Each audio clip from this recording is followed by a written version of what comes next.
नमस्ते, Naina's veg किचनमध्ये तुमचं स्वागत आहे. नेहमी कांदा आणि टोमॅटोचं वगैरे सांबार करून कंटाळा आलेला असतो, त्यावेळेला हे भेंडी आणि वांगी याचं सांबार करून बघा, छान लागतं. तर ह्याच्यासाठी आता आपण आधी इथे एका कढईमध्ये इथे मोठा चमचा तेल घातलेला आहे. त्याच्यामध्ये भेंडी चिरलेली घातलेली आहे आणि हे आपण 2-3 मिनटं परतून घेणार आहोत. 2-3 मिनिटानंतर अशी चिरलेली वांगी घातली आहे, जी पाण्यामध्ये ठेवली होती काळी पडू नयेत म्हणून. तर ही वांगी घालून हे दोन्ही मिळून परत आपण आणखीन 1-2-4 मिनटं परतून घेणार आहोत. त्याच्यानंतर त्याच्यामध्ये एक चिरलेला टोमॅटो घालते आणि हे परत एकत्र 1 मिनिटभर आपण परतून घेणार आहोत.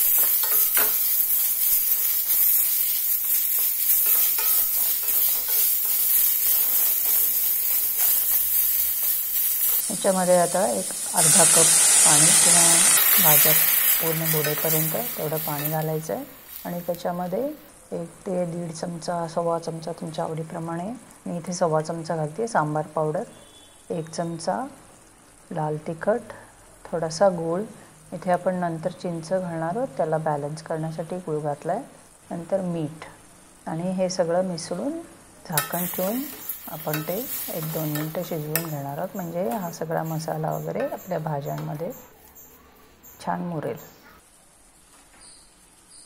2-3 मिनटानंतर आपण जे तुरीची डाळ शिजवून घेतलेली आहे ती ते घालणार आहोत ह्या भाज्यांमध्ये आणि थोडंसं पाणी घालून हे सगळं मिळून आपण मिसळून घ्यायचं आहे.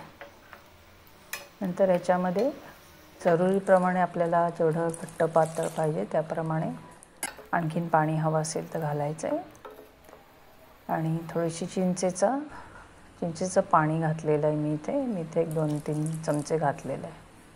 कढीपत्त्याची पानं घातलेली आहेत थोडीशी, नंतर ओला नारळ घातलेला आहे.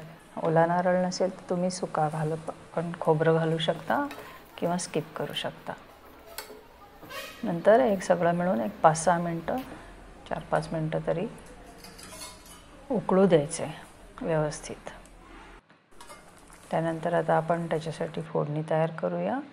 त्याच्यासाठी फोडणीच्या भांड्यामध्ये इथे 1 चमचा तेल घातलं आहे आणि 1 चमचा तूपही घातलं आहे, त्याने छान चव येते. तूप विरघळलं की त्याच्यामध्ये 1 चमचा मोहरी, 1 छोटा चमचा जिरे आणि 1 पाव चमचा हिंग घातलेला आहे. हे सगळं तडतडू द्यायचं आहे आणि बंद करायचं आहे स्टोव. आणि हे जे फोडणी केलेली आहे ती आपल्या तयार सांबारावर घालायची आहे की झालं आपलं सांबार तयार. तर हे तयार सांबार तुम्ही भाताबरोबर, इडली, वडा, चपाती, डोसा याच्याबरोबर सर्व करू शकता. तर नक्की करून बघा. तर धन्यवाद हा व्हिडिओ बघितल्याबद्दल. लाईक करा, शेअर करा, कॉमेंट करा. सबस्क्राईब केलं नसेल तर सबस्क्राईब करा आणि बेल आयकॉन प्रेस करा. तर भेटू पुन्हा पुढच्या व्हिडिओच्या वेळेला.